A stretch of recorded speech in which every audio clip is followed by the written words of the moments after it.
Welcome to the Boulevard Bowl in Edmond, Oklahoma. We're in frontier territory. Hello again, everybody. Jay Randolph. We're very happy to have you with us for the 5th stop on our tour. And alongside, of course, Hall of Famer Earl Anthony. Earl, we've got some very talented people we're going to see. It's been a very lively competition up to now. In our first match, we're going to see KU. That stands for Kansas University. KU past and present. Very unique situation there, Jay. This is a team that has a lot of experience. Several of their players have bowled the Baker system before. That could be an edge in the first match, the way I see it anyway. The team they're bowling against, though, has a lot of firepower. And they have a lot of folks rooting for them. Boulevard Bowl 1. Well, you look at that. That's a local team here. You know, Richard Altman's going to be really pulling for them. But they're led by Norm Duke, who's the current ABC Masters champion. They also have one of the best amateur bowlers ever in Joe Vito Buenrostro on that team, and I pronounced it right that time. So, but the winner of this opening match is going to really have their hands full, because the team that's in first place has led from the beginning. They've dominated the competition. They go into this last match for the championship with a 500-plus pin lead up to this point. And that is the Omaha Lancers, and this is kind of the third time around for them. It is, and they put someone on that team I think was really a key to their success, and that's Tony Westlake, a touring player who is a very dominant player on the tour, and I think if anybody can get you there, he's the man to do it. All right, when we come back, we'll begin with our first match. It'll be KU past and present going up against Boulevard Bowl 1. That's coming up right after this.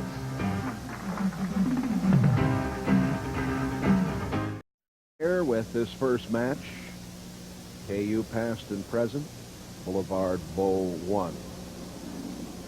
First up for KU, Tim DeMars. And DeMars looking at a split. This is the coach of the KU bowling team.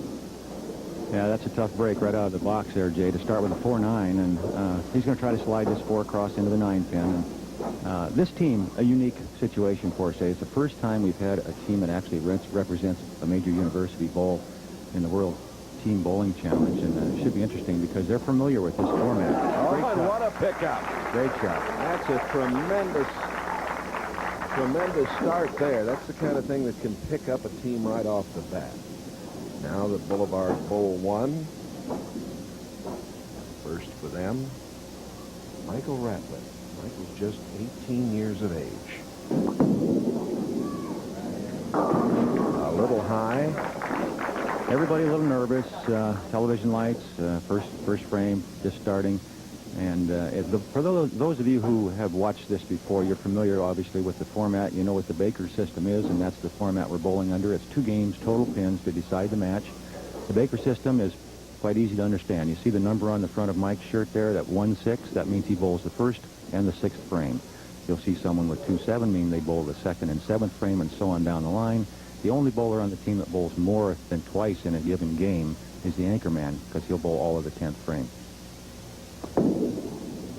So you have 2 chances to help your team, and Mike did there by filling a frame with a spare, Joe. And that's the key. Fill the frames in the Baker system. This is John Colfax, 29 years old. He is a student at Kansas University. And bowls for the university on their team. So, like it says, past and present. As we get down the line here, they get a little older as they get down the line. It's kind of interesting. Bob Glass, who you'll see number 4 for this team, calls himself the oldest undergraduate in the country, Jay. Well, he has a PhD, so I'm going to call him Doctor. That's right. He's got about 5 degrees, I think, something like that. Still works for the university. 4, 6, 7, 10 leave here. The big 4, and all you can do with this one is try to get 2 of them, and maybe you might get lucky and get 3. But to pick this up is considered one of the impossible spares. So he'll shoot at the 4-7 and hope he gets it to bounce out of the pit.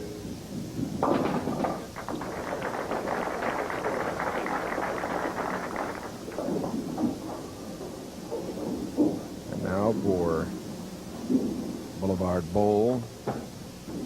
This is Shane Hamilton. Shane is 19 years of age. Works around here once in a while as a bowling center employee. He says, oh, you don't have to say that. Just say I hang out. Yeah, watch this release. This is one of the better releases you see. Very smooth, a lot of rotation on the ball. Oh. This kid's got a lot of talent. 19 years old, and I expect to see a lot of him in the future. spare shooting has not been difficult. It's a very fair and not difficult lane condition. No help, no hindrance. Where you throw the ball is where it goes.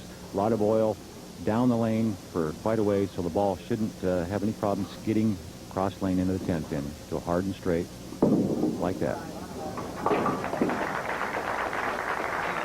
We'll take a look at that release now. This young man, watch the rotation of the wrist. Gets the ball out in front well at the point of release. He's got good balance. He's out over his knee with the shoulders, but watch what he does with the wrist at the bottom.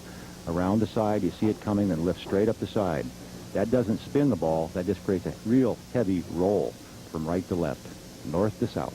This is Jay Kreitzer, 22-year-old Kansas student. And he got a break late. Well, they haven't had things going their way yet. You can see the smiles on their faces. They're saying, wow, what's going on here? That's two of the guys that have hit the pocket well. The leadoff man left the 4-9 and fortunately picked it up. A very tough spare. This is the easy spare. He got the 10 to fall, only the 7 pin. And again, the bowlers use as much of the lane as possible. Go cross lane. That's the best way to make your spares. Use a lot of lane. Get all the angle you can.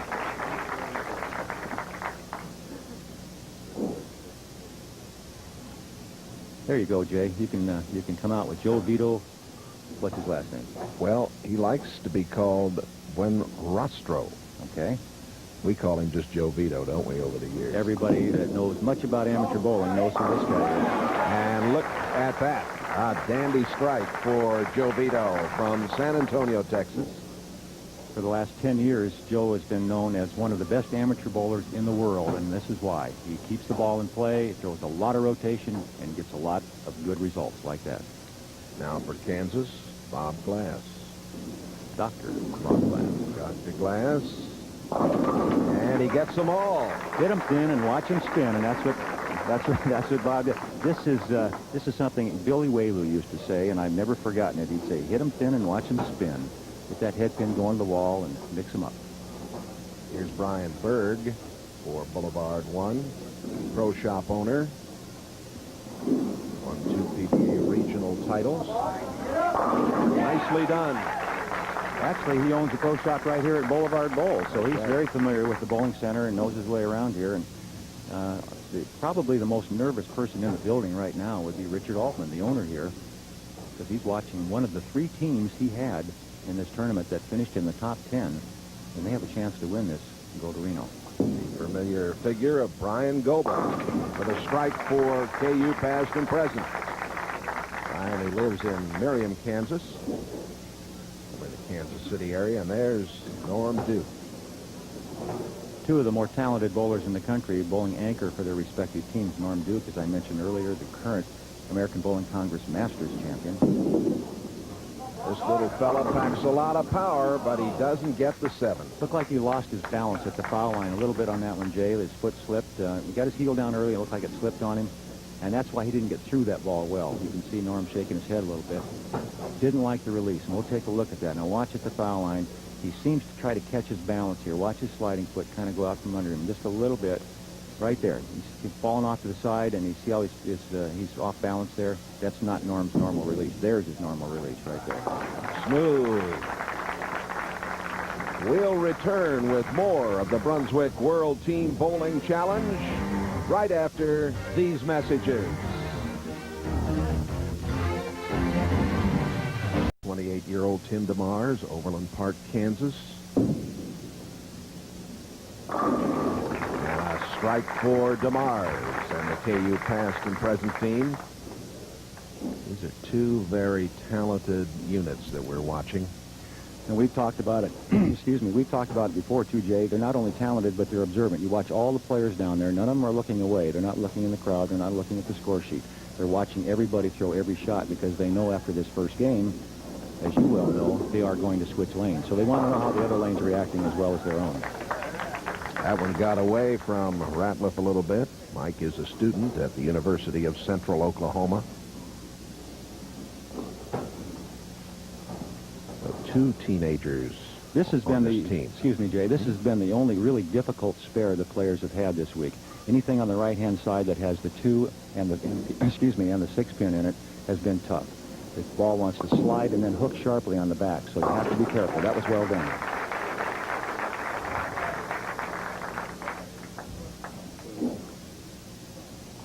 kind of interesting, even as we watched the John Koufax get up here, it's kind of interesting that if this particular team, that the Boulevard team, if they were to go on and win today, Jay, and go to Reno, guess who their sixth man would be? And he's the current captain of that team, Gary Dickinson.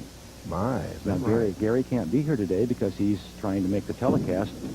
They're bowling in Florida. The PBA Senior Championship is this week, so Gary's bowling in that. Well, that would be a little strengthener, you might say. It's hard not to think he would help him one way or the other. Gary's one of the finer players. He's a Hall of Fame bowler, so he has an opportunity. I think he was sixth going into the last day of match play in Florida. He might be on the telecast there. KU past and present qualified with a 208.4. Their Baker average 209.5. Good pickup. KU just made it, Jay. They were fourth with one match to go. They won that last match and moved them from fourth to third just to squeak by and get into the telecast. The difference was only 18 pins over the team finishing fourth, and that happened to have Pete Weber on that team. So that's a pretty strong team, along with Del Ballard. They finished fourth. Otherwise, we'd have had those two really great players on the telecast also. A little high. You mentioned Pete Weber. Our next stop on the tour will be early in December at the Weber Lanes in St. Charles, Missouri. Yeah, we'll see the whole Weber clan then. Paula and John and Dick Jr. And, of course, Dick Weber might even be hanging around there somewhere. I bet he will be. He'll probably be working the desk knowing Dick. He's that kind of guy. He just loves the game. He's always around it. Gotta hurry. This way.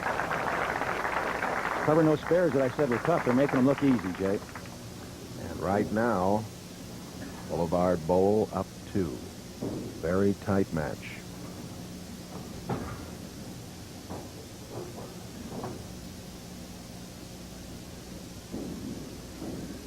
Jay Kreitzer. Kreitzer's 22 years old, goes to school in Lawrence, Kansas, the home of the Jayhawks. Take another look at that shot and watch the point of release here. The shoulders well out in front and the good long follow through. That's what makes the ball rotate like it's got a motor on it there. And watch the pin action. Everything in the pit straight back. Here's a guy that has, for all the talent he has, kind of a unique release. He kind of whips his hand through, uses a lot of upper body strength for a little guy to develop ball speed.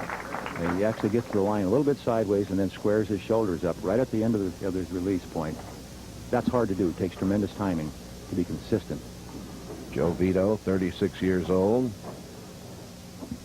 marketing and promotions director for a bowling center in the San Antonio area.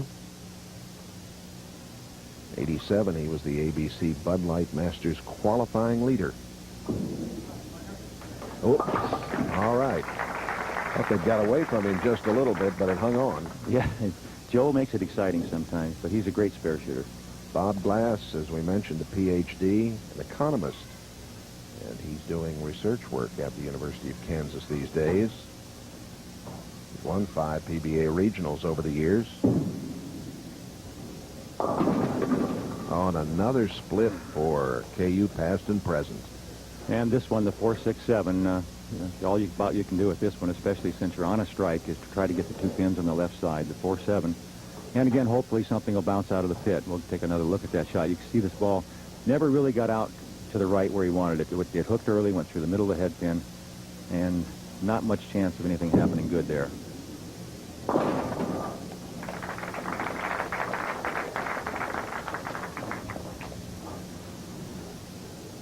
Brian Berg. Brian is 29 years of age. This is the game I like the most. Of all the players out there, this is the young man I like to watch bowl the most because I like his style. I like the way he gets out of the bowling ball, the way he stays with the shot a long way down the lane, and his balance is excellent. Shoulders straight over the knees, everything square to his target line. Going for 2-4-5 here. All right, nicely done.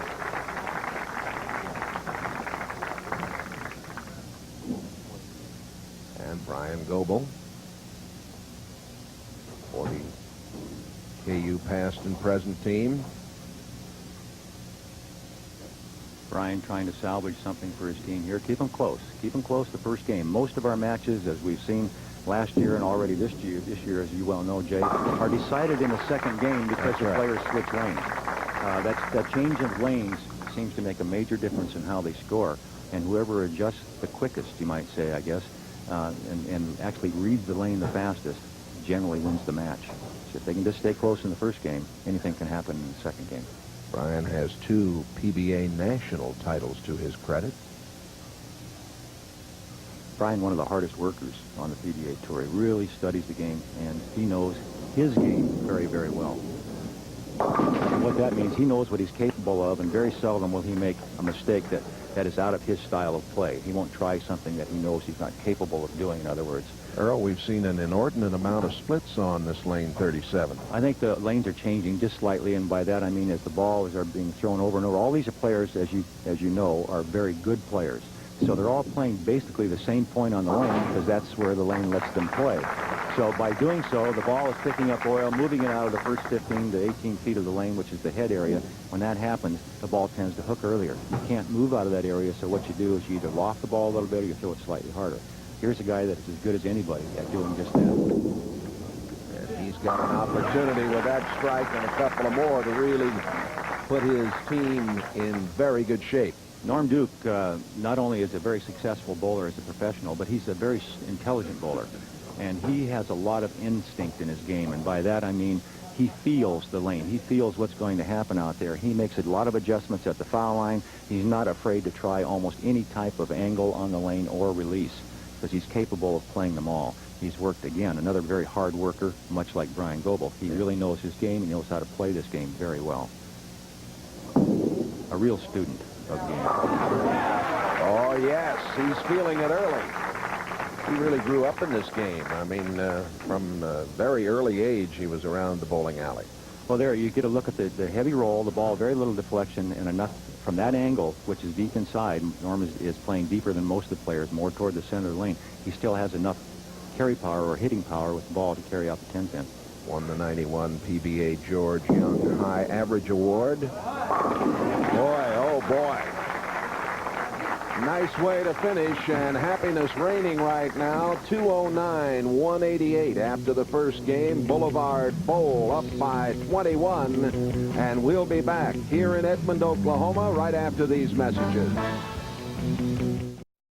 This week, the Omaha Lancers, Boulevard West from Yukon, Oklahoma, and this Boulevard Bowl 1 team you're watching right now. Individual series, Bob O'Meara from Kansas City up on top, Mike Sander, Norm Duke, and Mike Edwards. And Tony Manna, high qualifier. Jim Doherty, David White, Bob O'Meara there, high qualifying game stats. And we begin the second game. Mike Ratliff.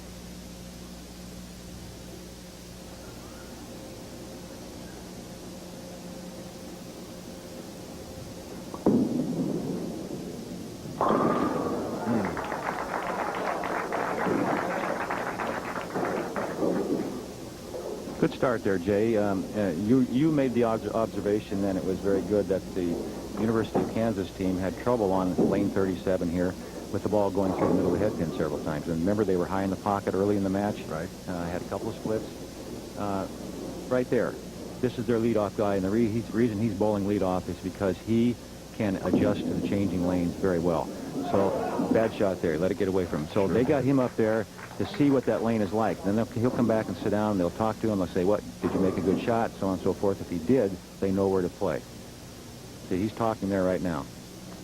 Ian Duke going over what they feel as KU past and present has Tim DeMars on the way with this one. All right. The right-hand lane, lane 38, looks more scoreable at this point, but that can change very quickly as the oil moves around. The right-hand lane, it looks like it has a little more hold in the middle. In other words, the ball skids more, holds the line better. It's a little easier to keep in the pocket area. The left-hand lane tends to want to hook a little sooner, and that's been the trouble so far for the University of Kansas. Now let's see how Boulevard adjusts to that. Here is young Shane Hamilton. Gave it a lot of room. And left it way out there. Hamilton That one just got away from him, Jay. He wasn't intending to get it that wide. It came off his hand a little early, just kind of slid out. Ball comes off your hand early. You generally don't get much on it, so it doesn't hook back. He's a very serious-minded young man, especially about this competition. When we were taking the shots of the teams earlier, I said, why don't you smile a little bit? He said, it's tough just sitting here. Well, you know, I'll tell you what. I wish they'd had this competition when I was still active. Oh, in the isn't game, that the truth? I'd love to have been on a team that I could have been able to say, hey, I'm a member of the World Team Champions. That's right. And, of course, these stops on the tour in 93 and 94 building to that grand championship in Reno next June. Of course, maybe I can still do that, Jay. I can still call Tom Bodecker at the ABC and American Bowling Congress and send an entry into one of these events. You could. Maybe I can get Eddie Bauer to bowl with me, you think? Kent Samuel? Well, that's possible. You and me, and who else can we get? We can put together a team, go out there. And... I thought you'd retired. Well, I know. I want to. We may not win this thing, but we go out there and we could arm wrestle them. We can handle them that way. How's that? That's a thought. John Colfax. Pick up this spare. Got to hurry. Ooh. Got a little careless there. Wow. You know what he was doing there, actually? He was trying a new strike angle, knowing that if he hit his target, the ball on his strike line would go ahead and knock over the 8 pin. He almost let it get away from him. Joe Vito. Joe Vito, Norm Duke adjust very quickly to changing lane conditions. These two guys should do something good for their team. Didn't quite get it back. Remember, this lane is hooking more. I keep saying that. Now they're a little cautious. They're afraid it's going to hook, so they're really not getting through the ball well, not getting the good rotation on the ball to make it finish. They're being a little cautious, and when you're that way, when you're cautious, it's almost like a fighter pulling a punch. You don't get much on it when you're cautious. The 2.45 Boulevard Bowl, qualifying average of 2.11.6 and a Baker average of 2.05.8. This was almost like a PBA event this week, Jay. We had 34 teams from around the country, but boy, were they strong. To give you an idea, this is, as you know, between tour segments. PBA Tour is not bowling at this time. So we had Tony Westlake, Jason Couch, Ron Williams. These names sound familiar. Del Ballard, Pete Weber, and, of course, Norm Duke, Mike Edwards, Justin Romick, Robert Lawrence, Brian Goebel. All these guys were bowling, and that doesn't count all the top amateur players that were here, like Chris Barnes and people like that. Oh, boy. That didn't make the problem for Jay Kreitzer. No, he had a great field, as you mentioned there. Kreitzer had that one get away from him.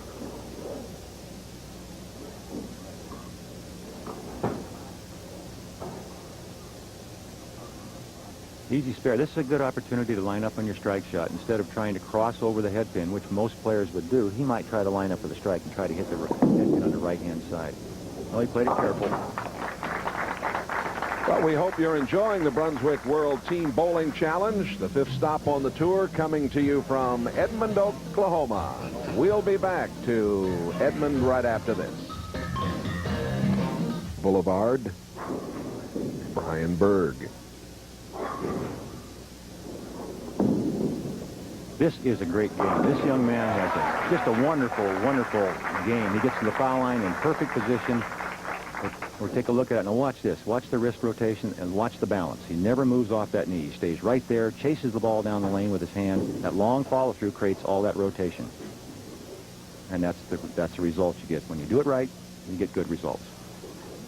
Dr. Bob Glass, the oldest competitor among our 3 final teams at 46 years of age.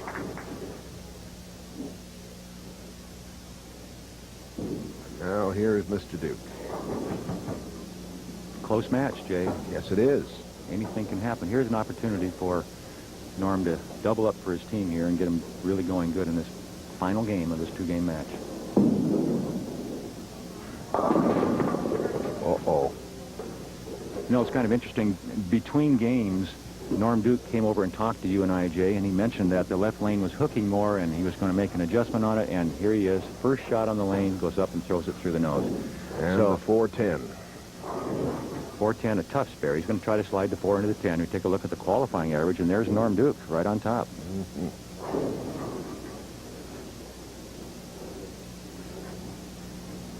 Tony Westlake, Pete Weber. Well, disappointing for Norm Duke right there.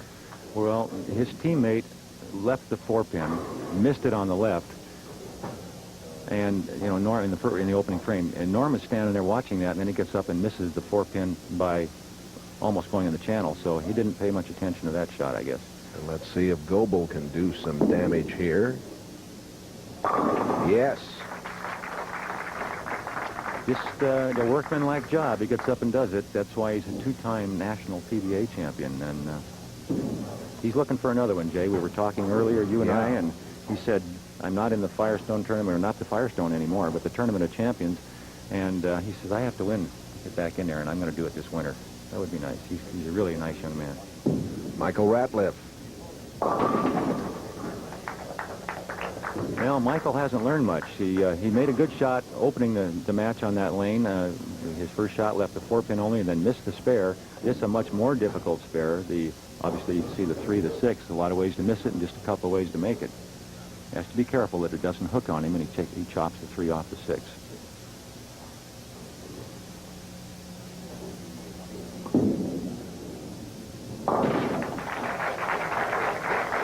Well done there.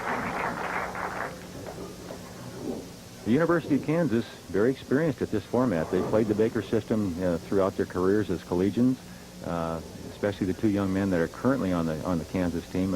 They do this quite frequently, so they're very familiar with the Baker system. I think that's kind of an edge. You're more comfortable when you've done something before, that experience. Tim DeMars, as I mentioned, coaches the KU bowling team, and they have some tremendous tradition-steeped competition with Wichita. This collegiate bowling has really taken off in recent years. It has, and it's great to see it happening, because it's such a great way to have competition without getting killed. You don't have to play football or something like that. There's a nice pickup. We'll be back with more of the Brunswick World Team Challenge right after these messages. Past and present having some trouble, and here is Kreitzer going for the 1-2-4-10. And here, what could be the break of the match, Jay. Watch the head pin go around the 10. He picks this up. It's less than a mark difference. Currently, it's what, 16 pins? That's right. Before that, Joe Vito got a spare. Colfax was open after leaving the 1-2-8-10, and Hamilton had a strike. As we move now to a very important time, of course, in this match. Coming down to the wire, and here's Brian Berg. Down to the wire is right. Down to the 9th and 10th frames. These are the key bowlers, and this is why they're bowling 4th and 5th, because these are the guys you go to when the pressure's on. And he responded to the pressure. What a big strike. Love his game. Well, let's see what the old guy can do. This is for guys my age, your age, Jay. In fact, he's a lot younger than either one of us. Yes, he is. Better looking, too. Mm-hmm.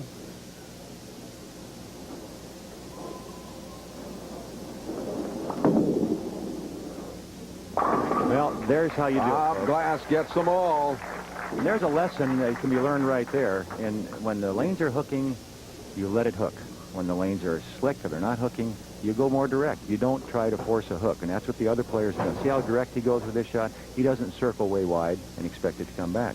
The lane's not going to hook. Don't try to make it hook. Duke had the split the last time.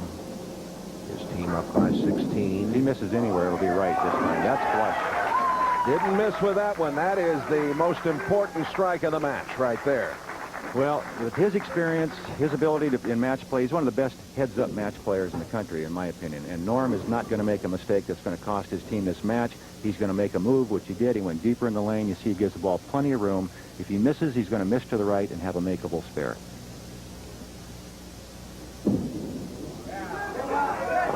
Like that. Now, that's not a bad shot. No, a strike there would have closed the door.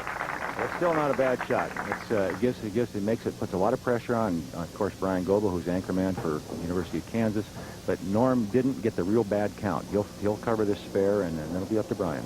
We've seen a lot of clutch play in these matches, Jay. It comes right down to the 10th frame so often.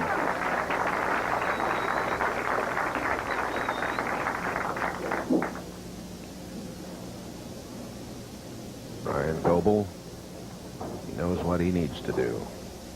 He's got to knock them all down.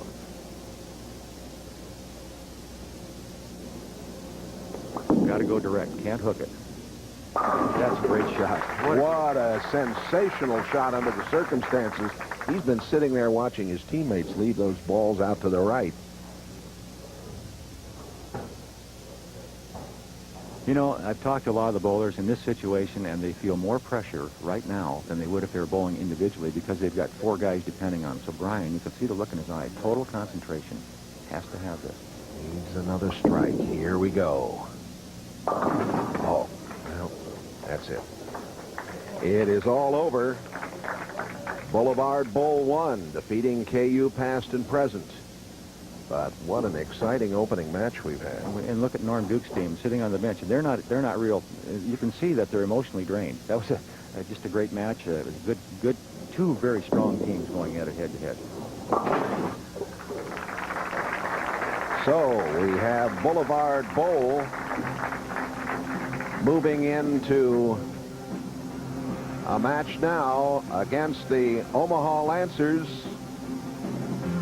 It was 181, 179. Boulevard Bowl takes it plus 19. Back with our championship match from Edmond, Oklahoma. Here's some other match play finalists as we take a look here. Jay Randolph and Earl Anthony with you. And the Ultimate Weapons team missed by less than 20 pins. That's the team that had Del Ballard and Pete Weber. Teams from 6 states competing here, 34 of them, and over $11,000 in prize money. And we go to the championship match. The number 1 team, the Omaha Lancers, playing the Boulevard Bowl 1 team that just defeated KU past and present 388 to 369. You're looking at Brian O'Keefe, student at the University of Nebraska at Lincoln. And he leaves at 10.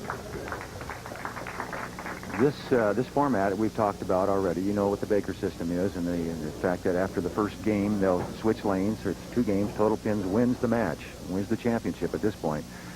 It's kind of interesting is that there's a good look at the proprietor here. Richard Altman, a wonderful gentleman. He and his staff just done a splendid job here this week. He's one of the better promoters in this sport. He really does a great job.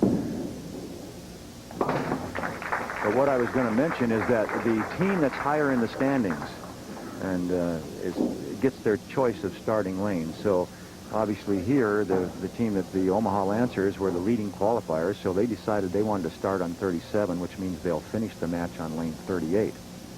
Interesting choice, being that 37 and 38 are complete opposites. Basically 37 wants to hook, 38 doesn't. And a strike for lanky Michael Ratliff. The advantage always goes to the team that won the previous match, or the bowler if it's head-to-head, whoever it might be.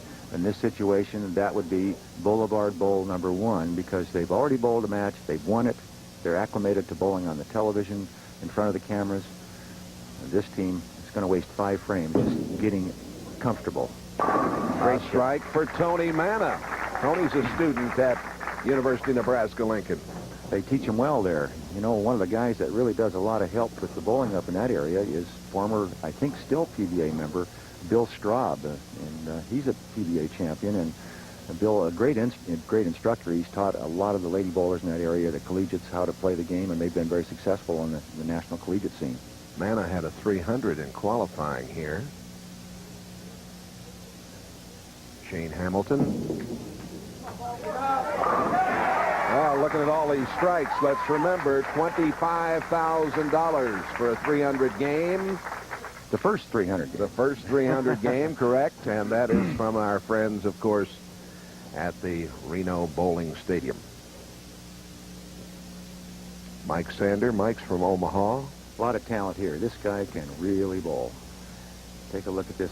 Watch the release. A lot of rotations on the ball.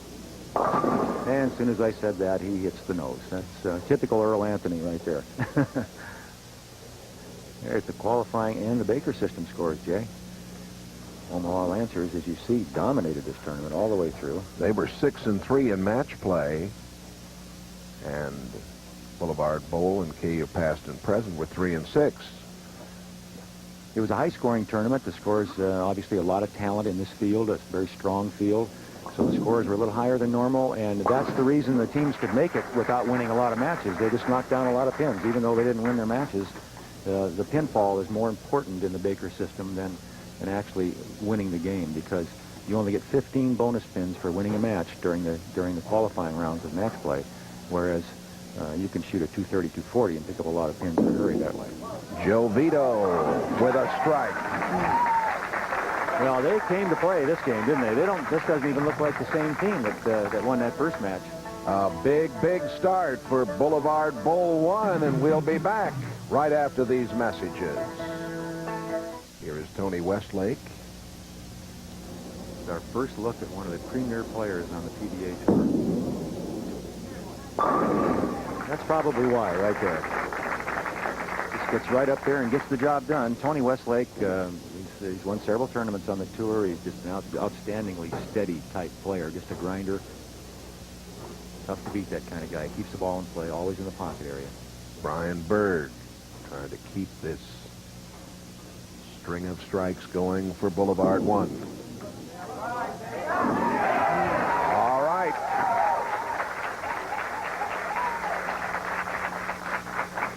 It's kind of interesting. We'll take a look at Brian Berg. Now watch this tremendous rotation on the ball. Good follow through. Great balance over the knee. You notice he never moved. His head was steady.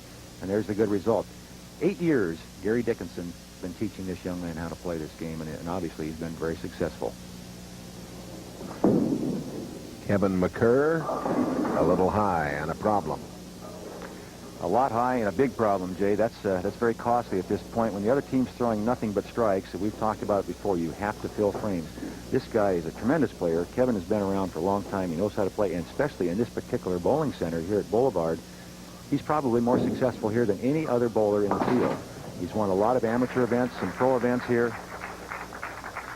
That's way out of character for him. But he'll get it going before this is over. 2 games, total pins will decide this. Norm Duke.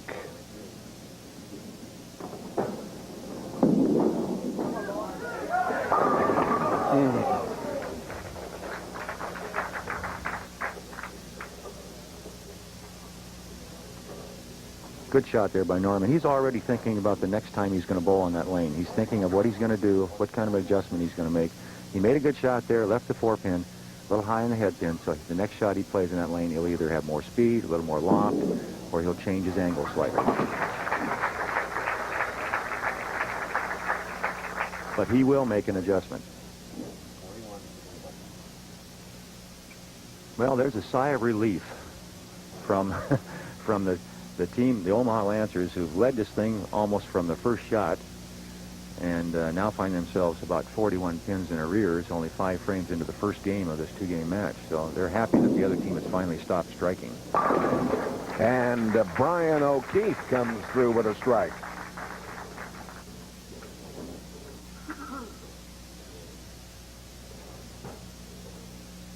Here's Michael Ratliff.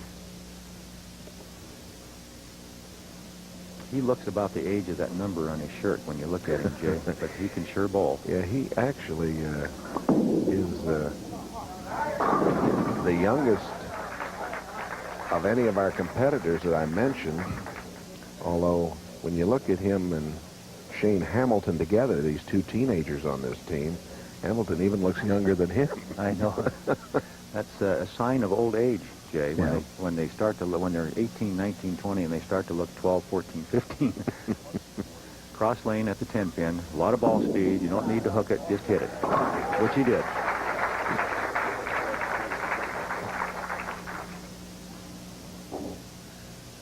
Here's the round-by-round standings, and the Lancers were in the top slot all the way.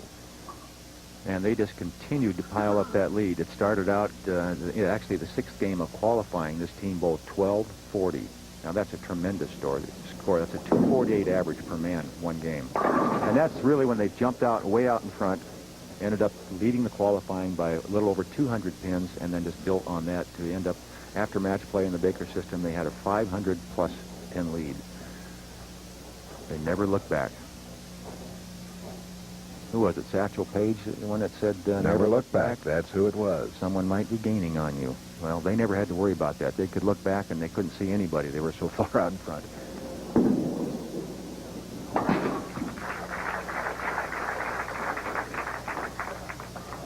Here is the other teenager now, Shane Hamilton.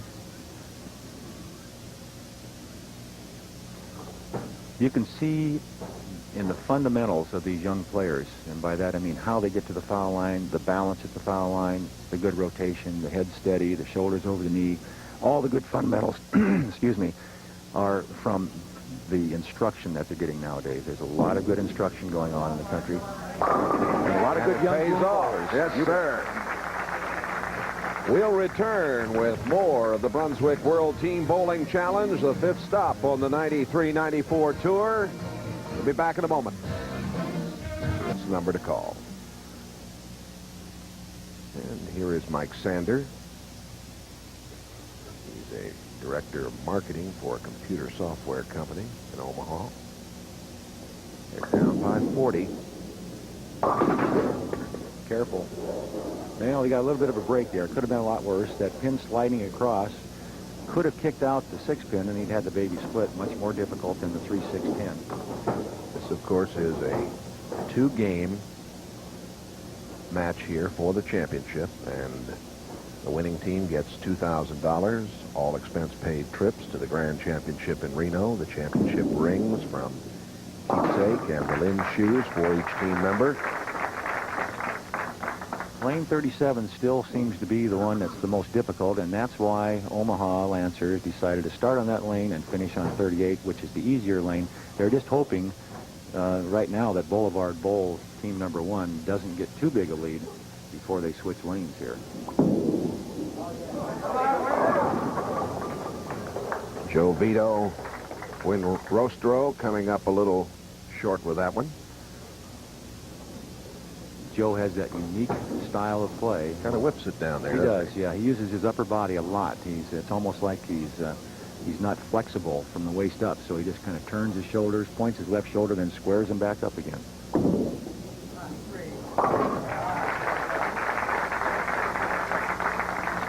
The Omaha Lancers finished second at Los Angeles in the stop there, and then 5th in the Chicago area recently. Tony Westlake. This is the guy they added that just might get him over the hump.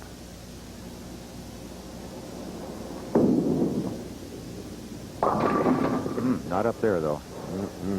Tony's very disappointed with that. Well, he didn't like the reaction, and I don't think he liked the way he threw the ball or the ball reaction, and now he has a very difficult spare, the 3-6, 9-10. And what makes this one tough is the ball has to get back there to that 9-pin. So he's going to try to get it between the 3 to 6, let the ball take out the 9. The 6 will take out the 10. Look out. And that's why it's such a tough spare. You want to make it hit, so you rotate it a little bit, and then it grips the lane and hooks on you. Ryan Berg.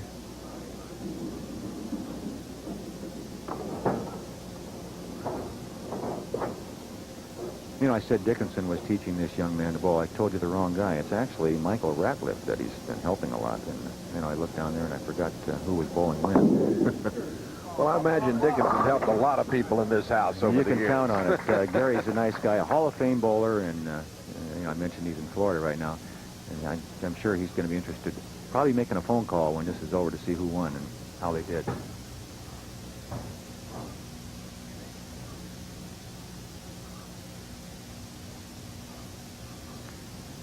We've seen this spare many times, and just like Tony Westlake's shot, it's easy to miss. You got to be careful. He picks it up.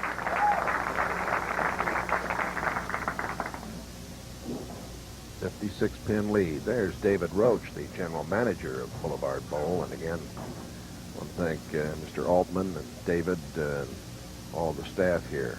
Outstanding job. There's the score. Boulevard in very good shape. At this point, 56-pin lead, and it doesn't look like Omaha's putting any pressure at all on him. That left lane, lane 37, we talked about how it wants to hook. You make an adjustment like that, just as Kevin did there. He made an adjustment. The ball did not get back to the pocket, so now he has the tough spare, the 2-10. He wants to hit the 2 on the left side, slide it into the 10. Like No that. question that lane 37 has been the problem lane of the 2, and of course Boulevard's got to go over there for the second game. They do, but I think Omaha wanted to be a lot closer than they are at this point. And, you know, a 50 to 60 pin deficit is not something you want, even in the Baker system. That's tough to make up. So it's going to be very difficult for them. Right now, the important thing for Boulevard is when they make this lane change and go to lane 37, that they fill some frames early, Jay. They can just get by that first rotation through the 5th frame where each man is throwing one shot without getting more than one open. They should be in real good shape to win the match. Norm Duke seems like he's been around a long time. He's only 29 years of age. I think he went on the tour when he was like 18 years old or something like that, Jay.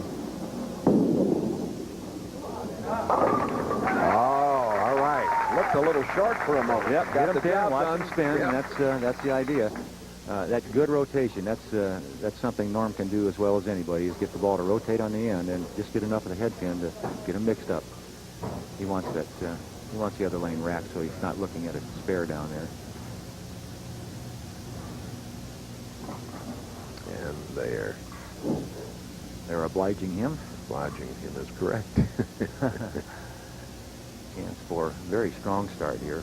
235 possibility for Boulevard. Ron DeGroat, the tournament coordinator here at Boulevard Bowl.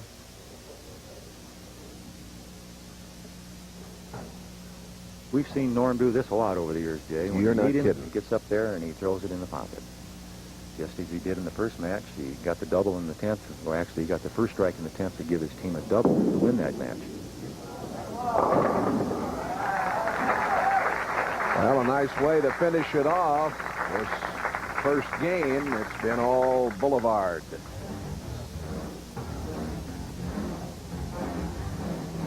.234 to 168. The second game coming up in just a moment. Starting it off, Michael Ratliff.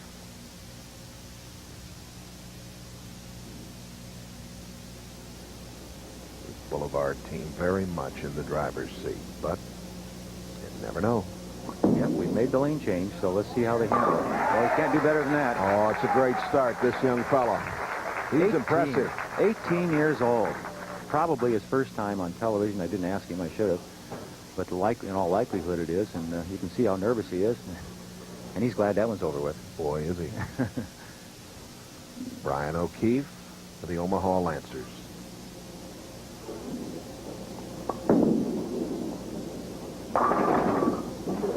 Well, that lane has been a mystery, it seems. It seems for some of the teams. The right-hand lane, as you can see, doesn't hook. The left-hand lane does. They come off the left-hand lane, which hooks. They're throwing the ball hard to make them move the right-hand lane, and the ball skids 60 feet. 1-2-4. Tough spare. The best way to cover this spare is with the ball. Cross it over on the left-hand side of the head pin, let it run down, take out the 3 pins.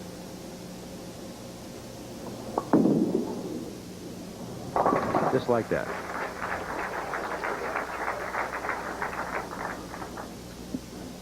Shane Hamilton for Boulevard Bowl. And they get older. See, he's all the way up to 19. Yep. And this is probably his first time on national television. So this is a lot of good experience for these young bowlers, win or lose. But right now, like you said, they are in the driver's seat.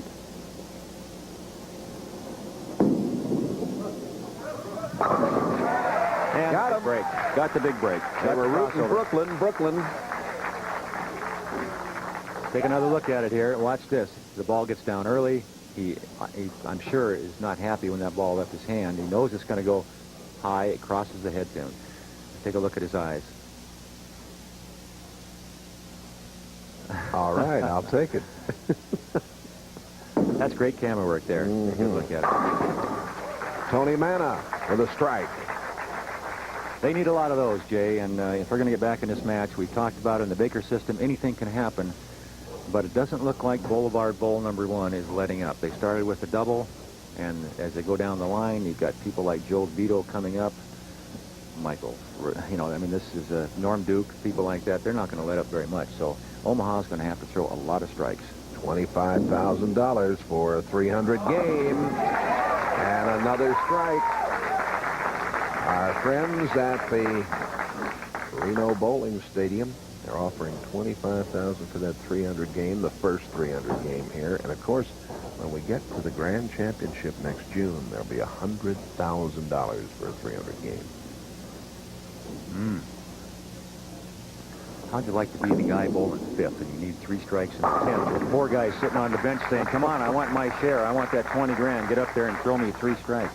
Mike Sander picks up the strike for the Omaha Lancers.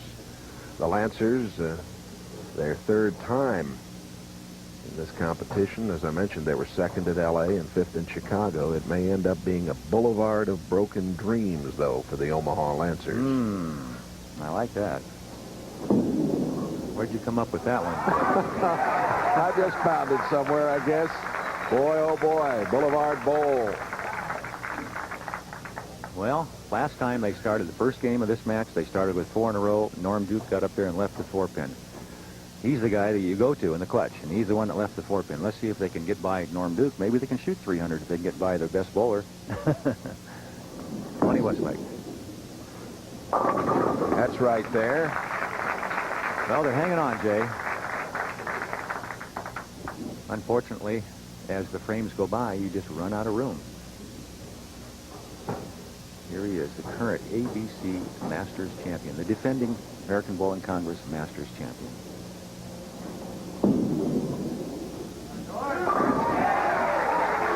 Makes it look easy. Continues. Makes it look easy.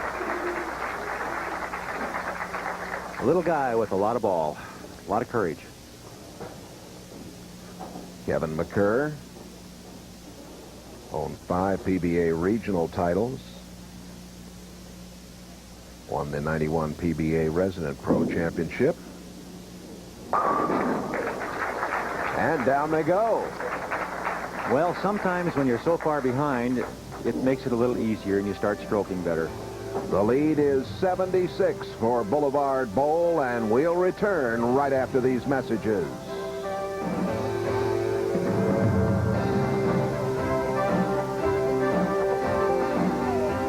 In Edmond, Oklahoma, Jay Randolph and Earl Anthony with you.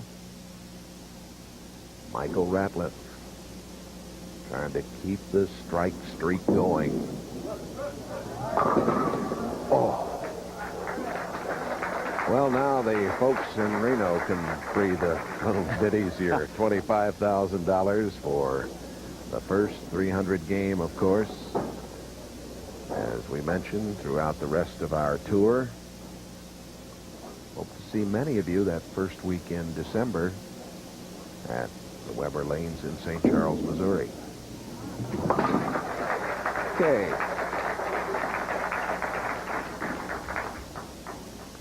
The advantage, again, I mentioned this before, and I still feel that way, even though both teams are very talented, and Omaha, as we've mentioned, led this thing from the get-go. The advantage is to the team that wins the previous match. They're acclimated. They know what the lanes are like. They know where and how to play them. The cameras don't bother them near as much. That first game was the key, big strike for Brian O'Keefe there. The first game was a tremendous key, and it would take a miracle, of course, for the Omaha Lancers to come back. Well, they need, at this point, they would need a lot of help from Boulevard Bowl #1. They have to get some open frames in order for Omaha to have any chance at all to get back in this match. And Boulevard Bowl 1 is in, I would think, a comfort zone right now. I would think so.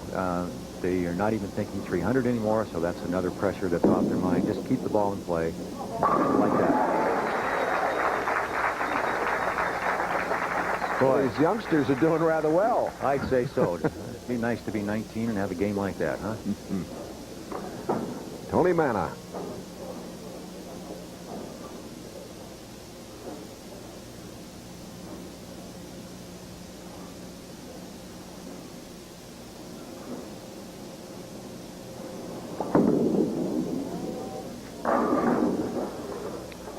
Well, he needed to get lucky there, Jay. He made a bad shot. He knew as soon as he let go of the ball that it was not going to be in the pocket area. A little fast with the feet, a lot of muscle in that shot. Ball got away from him. Easy spare, but they don't need spares. They need strikes, and they're running out of frames.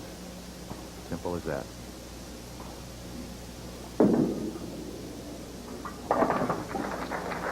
Go back and look at that first ball that he threw, Earl. Yeah, you'll see a lot of muscle here. You see it at the foul line. You see how he pulls real hard on the shot. And you can see by his reaction, as soon as he let go, he knew it wasn't good. The lead is 66 pins.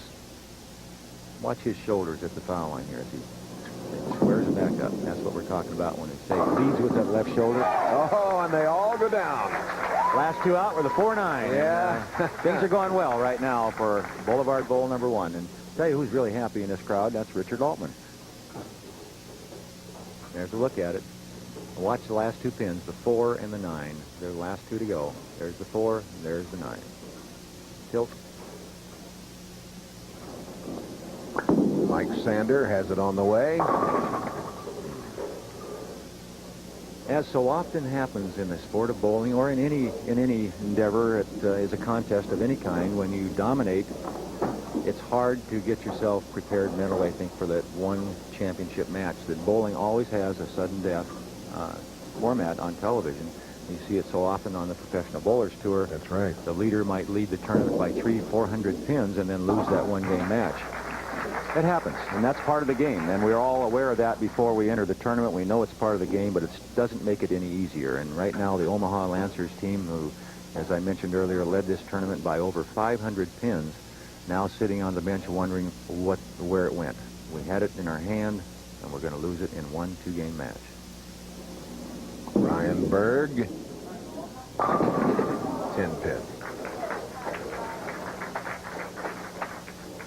When the crowd is clapping when you have a spare, you know you're the favorite.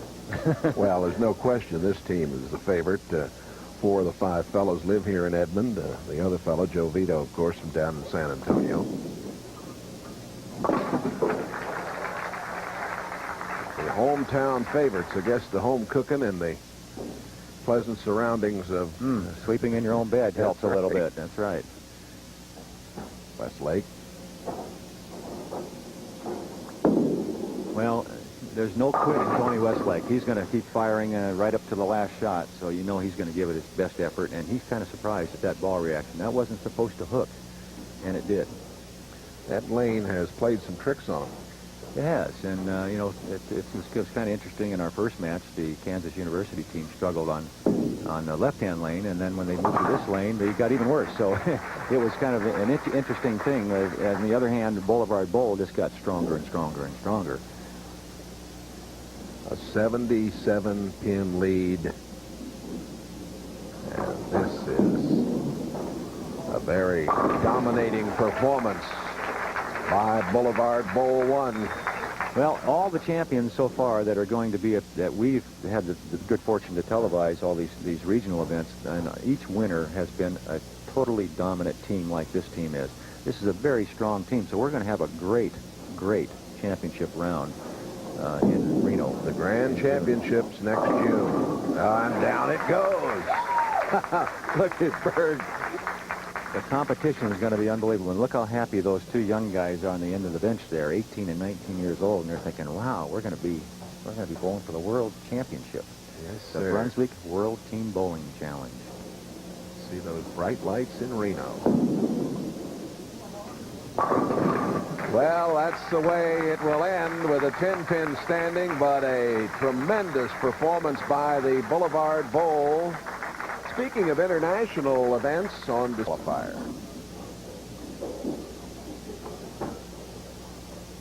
Ryan O'Keefe. Or, excuse me, this is Kevin McCurr. And this is the head pin there.